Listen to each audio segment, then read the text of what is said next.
Hello, good afternoon. Welcome to our podcast. I'm Catalina, a physician, internal medicine and functional medicine, integrative medicine, focusing on weight management and metabolic health, and the founder of Whole Life Wellness Club. And I have the pleasure of having as guest on my podcast today Dr. Saima Khan.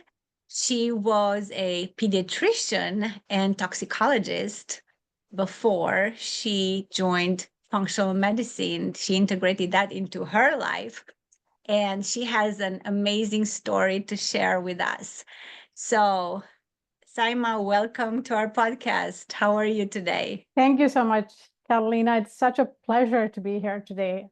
I'm doing really well in sunny Florida, although I see the sun, in your backdrop. Yes, yes, it's really nice today. Absolutely. So you're in the Orlando area, right, in Yes, Florida?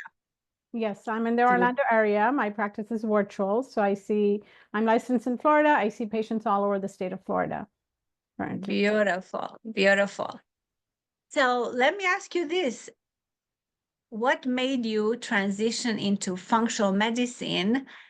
What's the story behind that? Because everybody has a story. So far, I've learned that us as physicians, we have a story. Everybody has a personal story that made them choose functional medicine. So what's yours? So you're absolutely right. All the people, or most of the people that I know as well, have either their own personal story or a story of a spouse or a child or a close family member that was sick and was not getting answers in the traditional Western medical model. And that's how they ended up in functional integrative medicine. So that's exactly what happened with me. I would say I was not really functioning optimally for years, looking back. Now that I'm feeling so much better than I have felt in literally decades, I wasn't functioning optimally probably since medical school, Wow. back in the 90s. And, the fatigue I had fatigue, low grade, kind of kept growing. I trained in Michigan, and when I moved to Florida, I just found it harder to, basically cope up with everything that was going on in my life. And I just decided to step away from medicine, which I did actually for about 7 years. I just worked occasionally doing locums. And eventually, as I got sicker, not really realizing that I was getting so sick, I was diagnosed with narcolepsy. And I went through all the medications, the usual stimulants. I was on Xyrem, which is like a really expensive drug for narcolepsy, which you have to take twice at night. You actually have to wake up at 2 in the morning to take it. I was literally on that for 1 week, and I started developing severe side effects. And at that point, I realized that I had to look for something different. And I must say that I was a very loyal Western physician. I was, I would not entertain any other ideas, even if somebody would mention it to me. And that's the way I was trained. I'd worked in an academic center in Michigan. Basically, my fellowship was in toxicology was very academic. I was learned, I was taught to basically, look at data, look at the evidence, not realizing that evidence is also practitioner experience and patient preference. Those are also part of the definition of evidence-based medicine. And even though in my toxicology fellowship, I'm digressing a little bit, but just to kind of illustrate, like, when we had a patient dying, we would pull up case reports to see what could be done to save a patient. And so when I crashed, when literally I just crashed, I was having a hard time functioning. I couldn't stay awake. I was on stimulants and I was having a hard time driving. One of my friends suggested some other modalities, which were totally unconventional. Actually, she suggested cupping. And I was so desperate. I decided to try it. And I even traveled to get cupping done on me because I couldn't find anybody locally. And I started noticing that I was actually feeling better. And I hadn't experienced that with the stimulants. And that's when I realized that there may be other things that were out there that, could heal me. And another friend introduced me to functional medicine, and I started doing the courses with the Institute of Functional Medicine. And I think basically that's where my journey into functional medicine started. And there have been so many more things that I've added on since then. I discovered that mold was a piece of my illness. I hadn't learned about that during my toxicology fellowship. And all these other things, hidden infections. So that's how I got into functional and integrative medicine, through this personal journey. And I must say, I haven't felt like this in decades. And Wow. I wasn't getting these results with what I was being offered in conventional Western medicine. Right. Yeah. Yeah, it's probably sounds amazing to a lot of people, but by now we know this, because in traditional medicine, we're not taught to go to root of the problem, and we're not taught to dig deeper and deeper and deeper. And nobody has access to these tests that we have access to. We're privileged, and we're privileged to share with, so many patients, and figure out exactly what's going on, because there's always an explanation. It's not just like, oh, you feel bad. Okay, it's okay. Well, you had a rough time. It's normal. Or you have a headache, take a Tylenol. No, it's like you have to find out what is happening. So Absolutely. it's amazing. So now, what is your area of expertise? What's your niche? So my niche, as you can imagine, basically your mess becomes your message. So my mess has been fatigue, narcolepsy, which is actually an autoimmune brain condition. It's an inflammatory brain condition.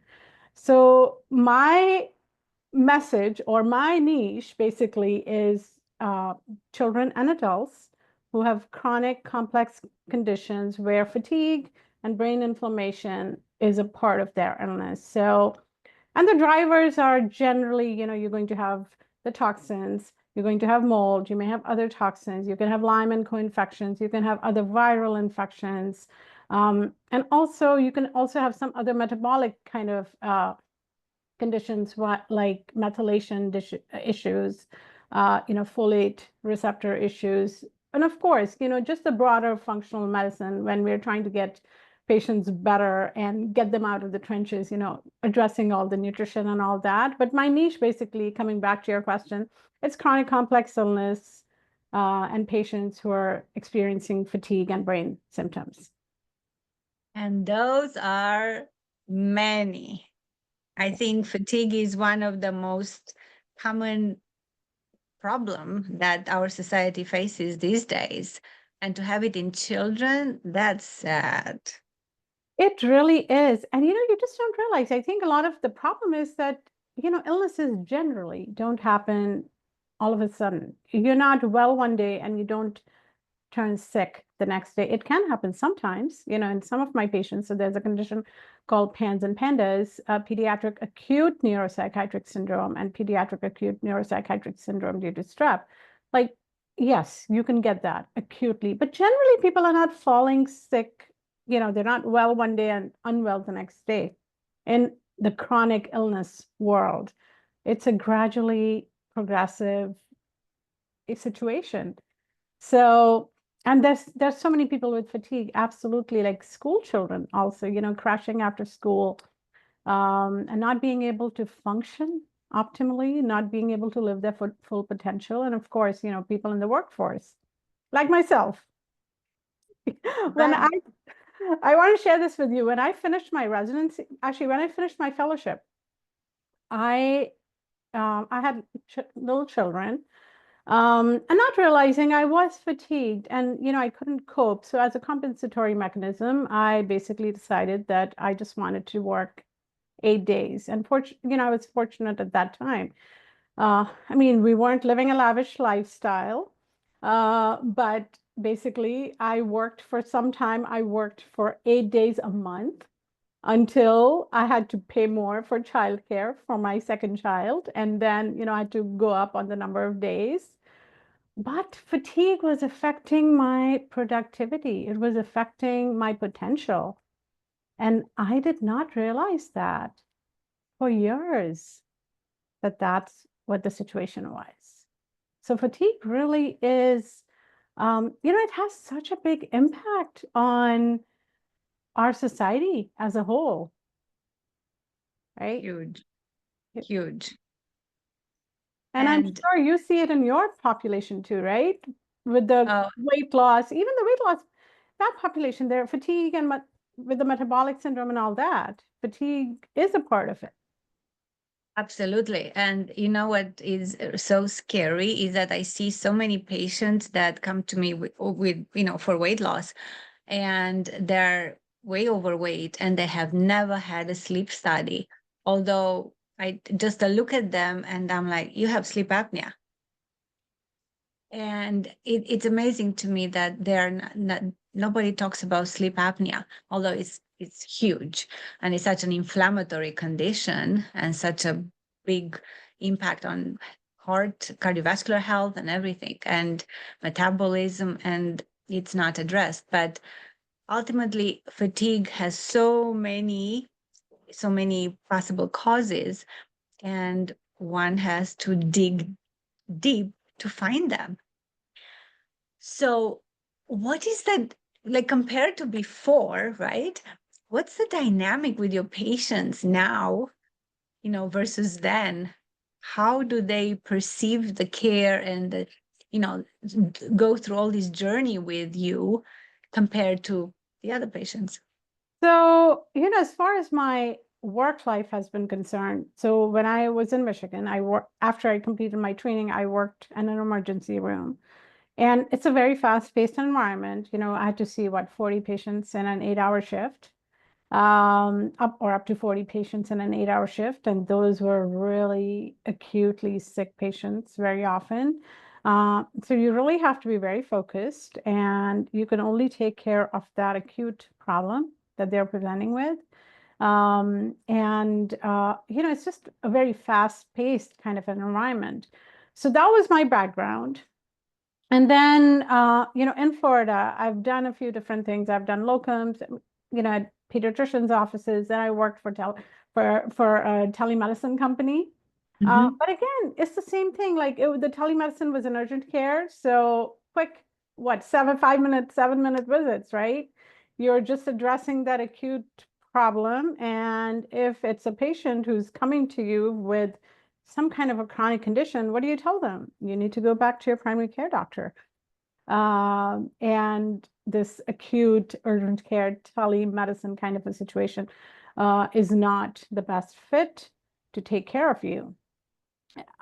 Whereas now, practicing functional medicine, I see patients where, they've been sick for a long time, and it's really digging through their history and, kind of going through a timeline, starting from, as far back as they can remember. If it's a child, how is the mother's pregnancy also, or even if an adult can tell anything about it, because that is also going to affect you. That's going to affect how your nervous system develops, how you respond to, external stimuli, how reactive you are.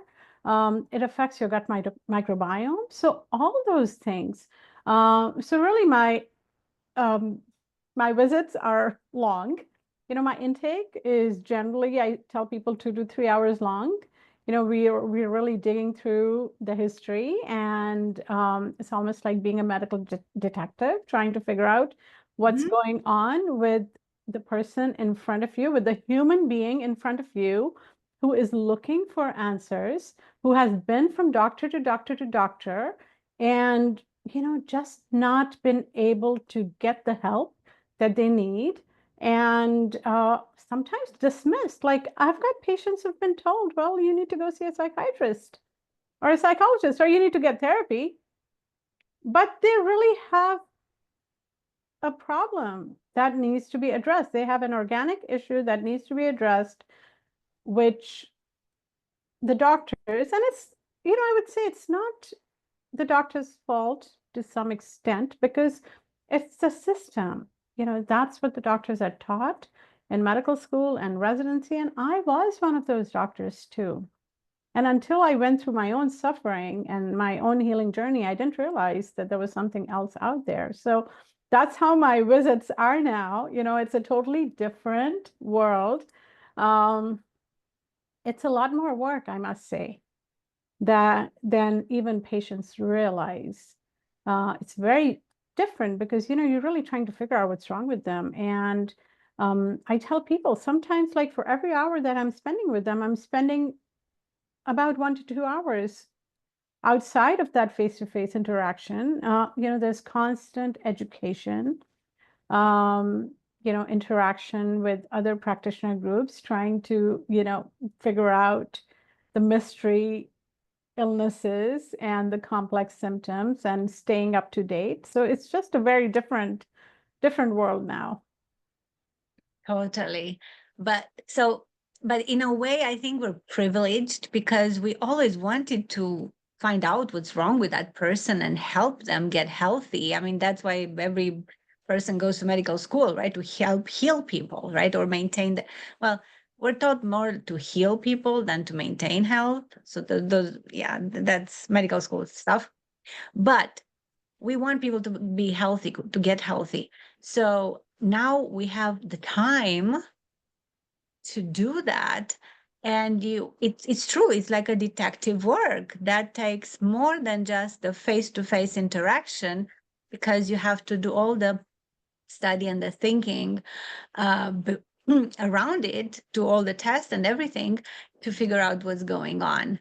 And it's true, but I think patients understand that and they totally appreciate it because they feel like you give them the time and the attention that they never had. Absolutely. Right? That is very true. I mean, absolutely. And uh,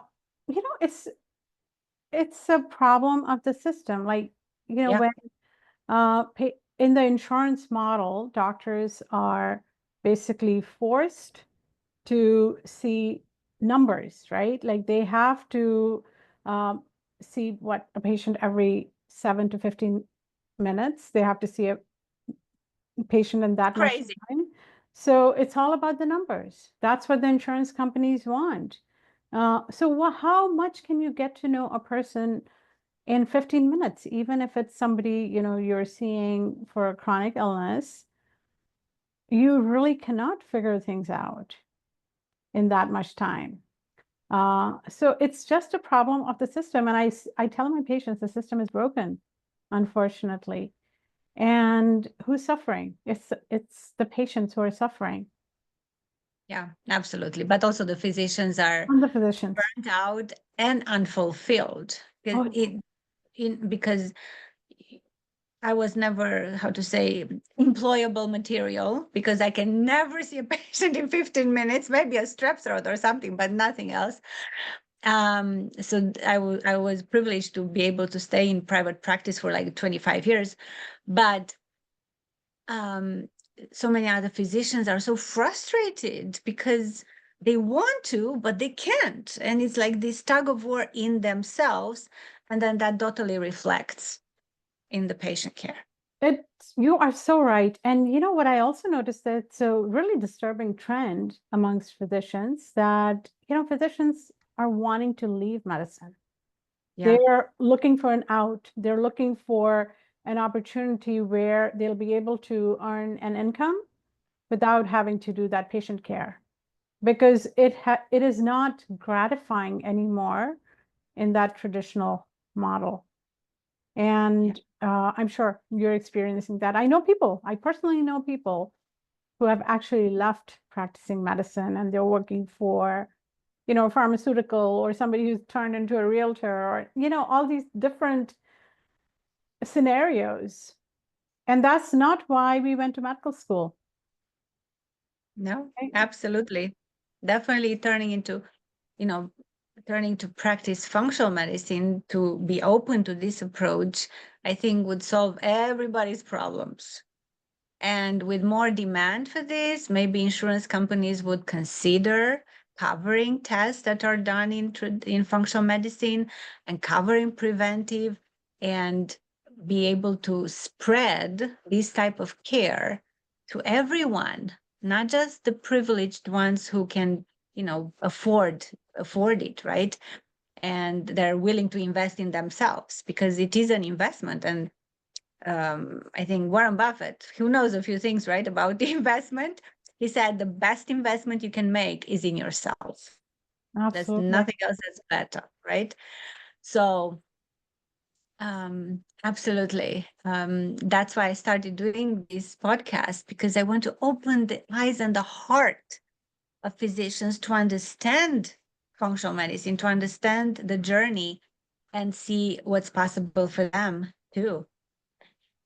Yeah, it's, so what's the definition of success now versus for you? That's a great question. I think, definitely a very deep question.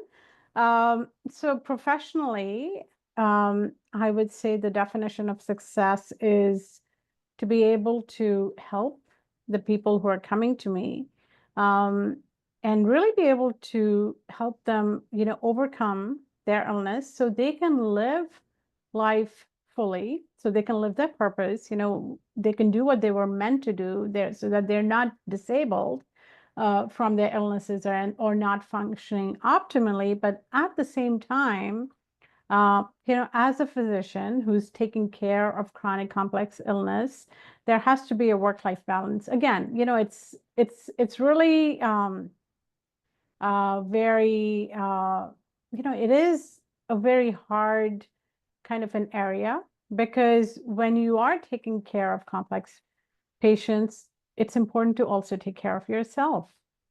So I don't think I've figured it out yet, I must say. And I'm still on that journey. I have figured out a lot as far as, what to do for my patients. But as far as how to keep that balance where I'm also taking care of myself, and making my practice,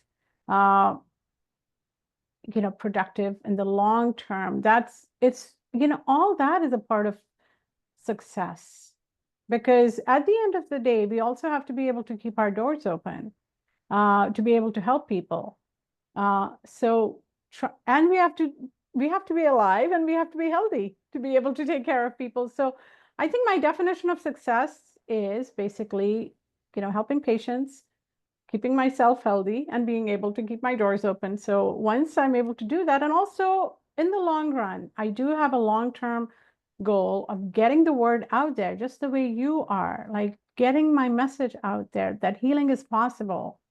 You're not stuck with your symptoms.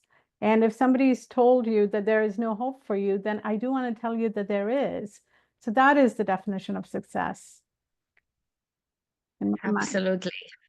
Hope is such a big word, especially with so many people being so tired and depressed and burnt out, and not being, the insecurity of tomorrow. Hope is huge, huge. And I love, I don't know if you ever read Think and Grow Rich, Napoleon Hill. So when he received this, when he was teaching as a professor in the university, the students made him a gift, a dictionary. And he first went to the dictionary, he ripped the word impossible, the definition, from the dictionary.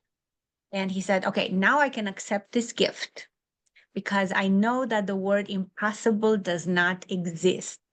I've proven it millions of times in my life. So nothing is impossible.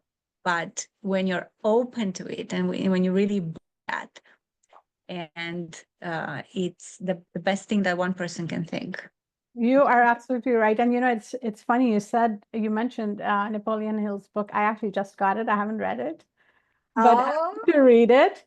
And hope, I really believe in hope. Hope is a very powerful medicine. That's what I tell people. If you're going to tell somebody that there is no hope in their life, that they cannot get better, that they're stuck with their illness or with their symptoms for the rest of their life, as I've been told, you're really taking the hope away from their life. And I do have this message for people that there is hope for you. Until you've really worked on, the root causes, there is hope for you. So you need to keep looking. And this is what I tell my patients, we are going to keep working until you plateau.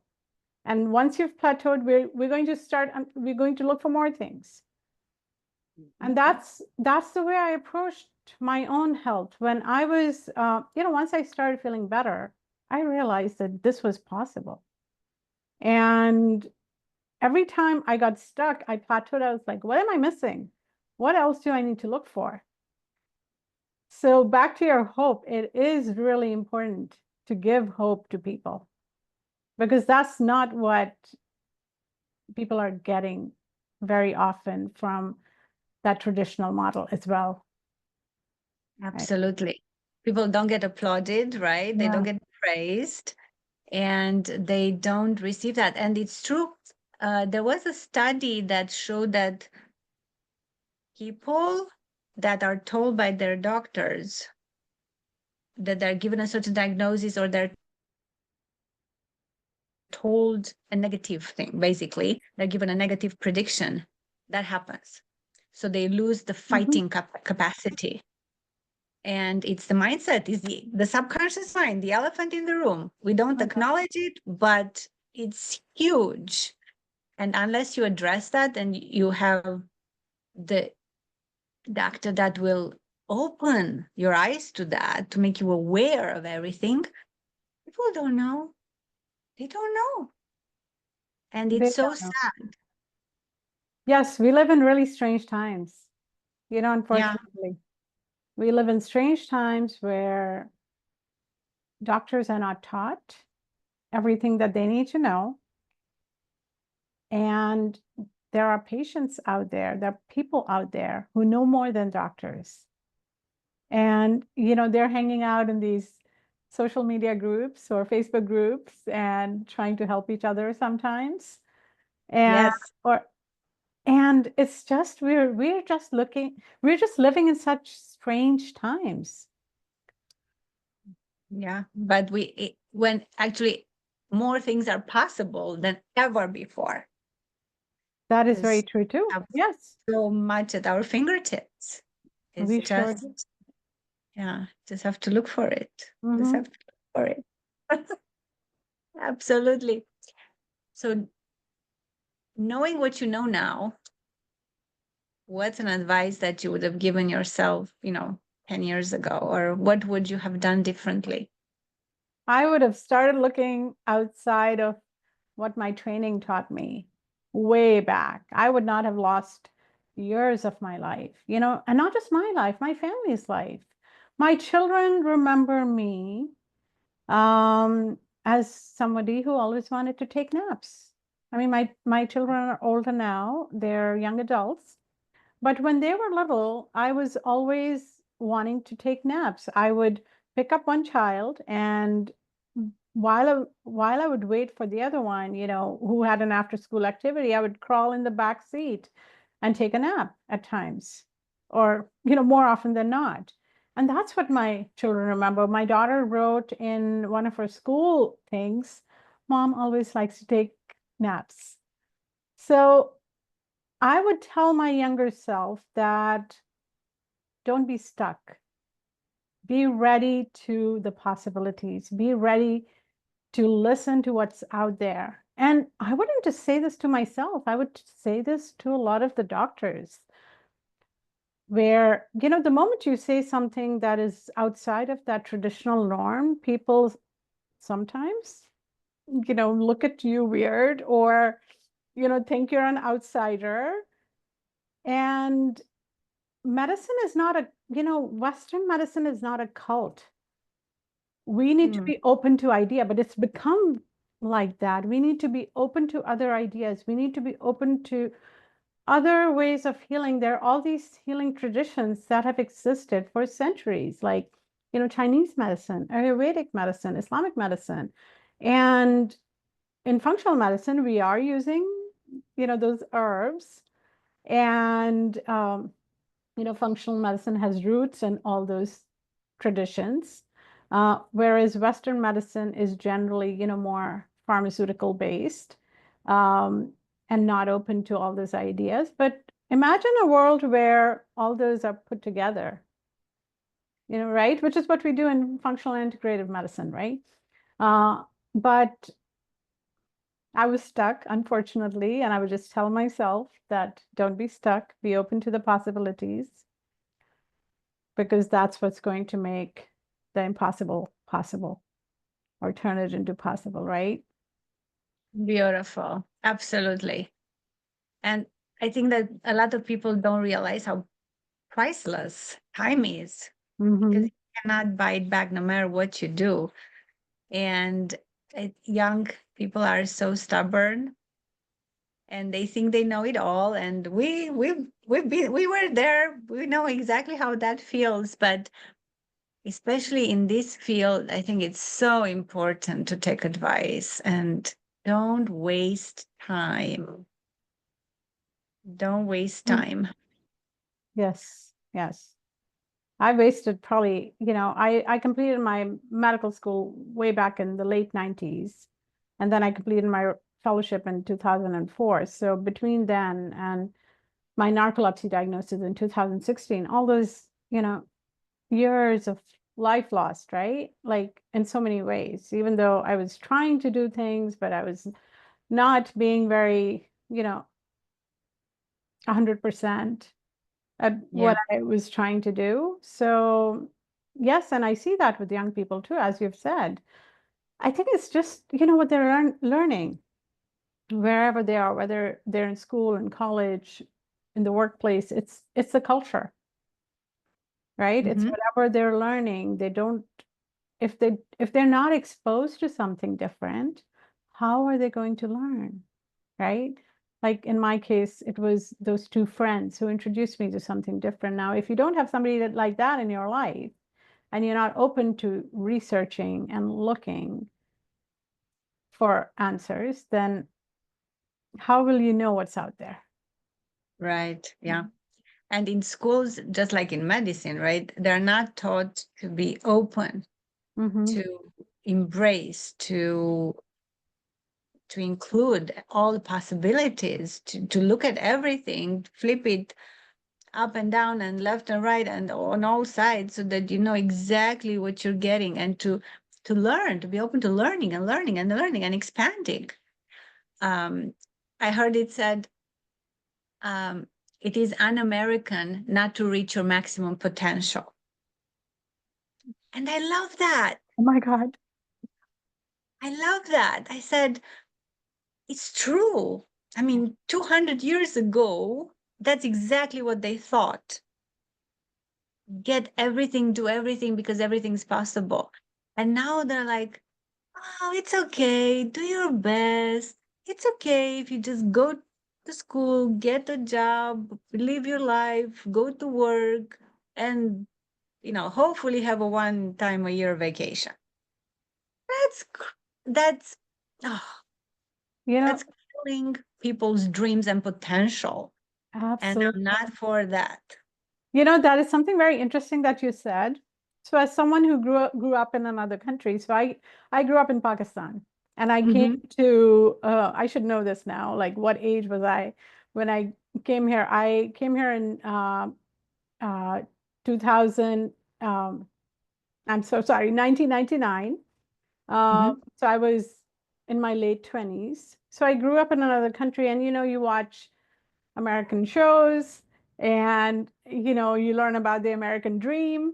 And then you come here and you see people who are not living their full potential, right? So when I was in residency, and at that time I was still, um, I was not so sick, right? So I was working hard, I was putting in all these hours, and then sometimes you would see some patients. And I do remember thinking, like, you are in this land of opportunity. And, what are you doing with your life, right? So that is something very deep. Like you really, I mean, we are really fortunate to be in this country. I mean, I do consider it a great blessing that I'm here. I could do all these things with my health in this country, which I wouldn't have been able to do in Pakistan, like, all the functional tests, even the functional treatments, regardless of what we say about the system and all that, we still have so many opportunities here. We have access to labs, we have access to supplements, all these other treatments, you name it, peptides, all the different kinds of devices like PMF mats or vagal nerve stimulators and all these different things, like even that I have used in my journey. People don't have access to all these things in other parts of the world. So we're really fortunate to be here. So Absolutely. if something is, and it does become a financial thing too, for patients. And that's where, it's just a tough situation sometimes. But there are ways to do things also. Like, when I got here, for instance, we got a car loan to get a car, right? How many other Yeah, places in the world can you do that? Like at that time, at least, you couldn't do that. Now there are more places, right? But there are so many ways to do things here. absolutely. It does. Where where there is a will, there is a way, right? So Totally. absolutely. But yeah, we are blessed, and we should. I grew up in Romania, so also raised in another country, and it's true. It's the American, the dream, the every possibility. Everything is possible, and we tried to make the best out of it. And I don't regret any second that I came to US. And I want everybody to feel that way. I want everybody to realize that no place is perfect, because perfect does not exist, Mhm. only up above. But we have the country where everything else is possible. Not perfectionism. Don't look for that, because that's a killer. Mhm. But you have so many options. Just go for it. Yes, totally. We do have so many opportunities. Absolutely. Yeah. You're right. Why do you think so many doctors are like, you know, put their guard up when it comes to functional medicine, or they don't listen even to the gurus? Because functional medicine, right, is in Mayo Clinic, is in Cleveland Clinic. They have their big departments of functional medicine. So it's not like some voodoo medicine. But so many doctors are oblivious to this, even when we're talking genetics, nutrigenetics, and gut microbiome and hormones. Why? Why do you think? I think they don't learn about it. That's one. And they are actually taught that all this stuff is quackery or, I mean, literally, I will not deny this without telling you which part of my training I was taught this, but I was taught this, that this is quackery. And I think that may have been part of the reason why I was so hesitant to look into this when I was sick. But I do remember hearing functional medicine or that doctor who's a quack, who Mm. does functional medicine. And unfortunately, it's a very strong word, but that's what I was actively taught. So when you're taught that by your teachers or people who you hold in high regard, and that's all you learn, then what else are you going to believe? So I think that's the way it is. That's how you're almost kind of brainwashed. It's a strong word again, but you are brainwashed to believe that there's nothing else outside of what you're learning. And if you hear anything to the contrary, then it's got to be wrong. It's got to be wrong. Um, but that's not the case. No, totally not. I mean, we have testimonials after testimonials of people that got better, including ourselves and our loved ones. And there, this not anecdotal data. Right. And the other thing is that the problem is, like, for somebody like me, okay, I've overcome narcolepsy. I've invested a lot in my health. I have spent a lot of my, personal funds, taken a lot of financial hits in the process. Now I'm trying to have a practice where, and I'm trying to make the practice productive. Do I have time for research? No, I don't have time to research. Do I have time to go and, write papers? I don't, unfortunately. So how, and who's funding all the studies, right? Like, where is the money for all the studies that are coming from? It's coming from the pharmaceutical industry. It's a multi-billion-dollar industry, right? And there so basically you have the functional doctors who are running their practices. What are they against, right? So yes, there is a lot of anecdotal data, but in terms of, actual published studies, there aren't a whole lot out there. And a lot of times we're extrapolating from animal data, and we know that it takes about 10 years before anything that's, the studies that have been done on animals, those are translated to, human studies. So there's a lot of lag, and basically that's a problem. Yeah. But Yeah. what can we do? Absolutely. But and that's why I think people come to this come to a place where they want to try something when everything else failed. Like with me with the weight loss, they tried everything, all the diets known to mankind, before coming and saying, okay, how can you help me? Personalized approach, of course, because we are unique. You're not like the other person. We have different levels of everything, including inflammation and sleep and GLP-1 levels and metabolism and genetics and everything. And you have to find out your own blueprint and then be good forever. But it's a personalized approach. Just look with everything, right? It's not a narcolepsy treatment. It's what caused that. Yes, it's an interplay of your genetics and the environment, right? That's what happened with me. So as we learn, your genes load the gun and the environment pulls the trigger, and it applies to everything. Right. Whether it's weight loss or fatigue or narcolepsy or any other condition. Yeah. Yeah. The first thing I did when I started functional medicine, I did the nutrigenetics panels for my kids. I'm like, okay, I gave you life. The next best thing, I tell you how you can design your life. And the rest is up to you. That's true. Yeah. Yeah. So if you were to write a letter to yourself 10 years from now, how would you describe your life? I really would like to make a much bigger impact than what I'm making now.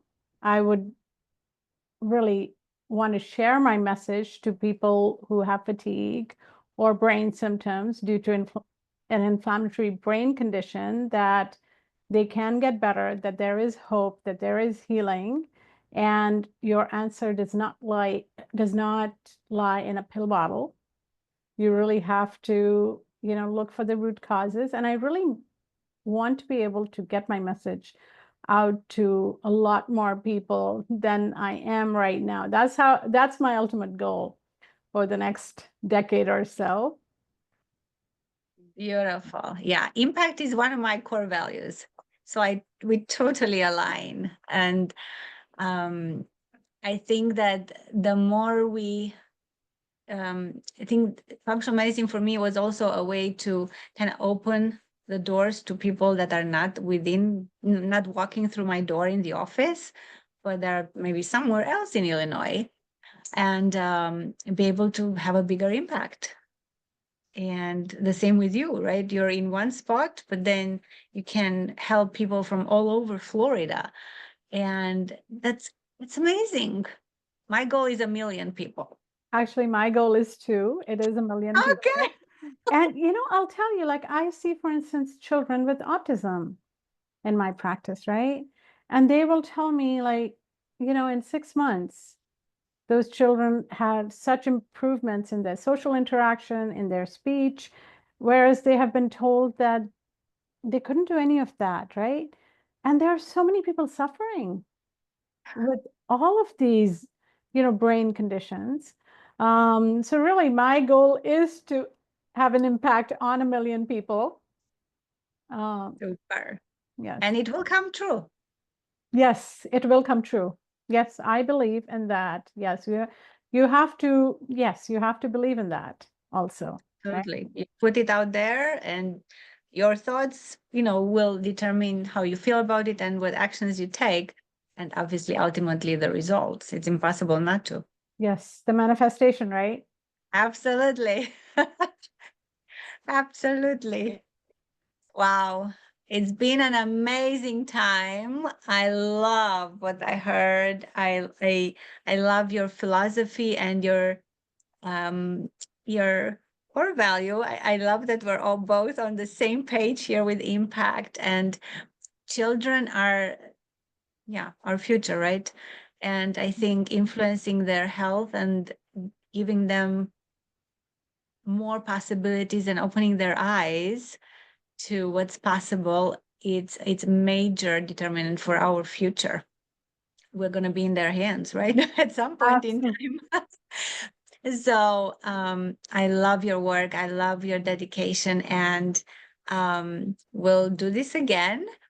And for everyone who's in Florida and would like to connect and maybe have a consultation, how can they find you?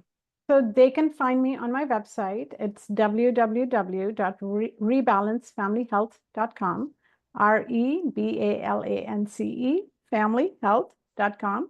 And my Instagram handle is Dr. Saima, SAIMA, Khan, KHANMD. And they can follow me. And, if somebody's outside of Florida and they've got an inflammatory brain condition or fatigue, they can come see me in Florida. They will, it would have to be an in-person visit. But yes, that's how they can find me and follow me and tune into my message.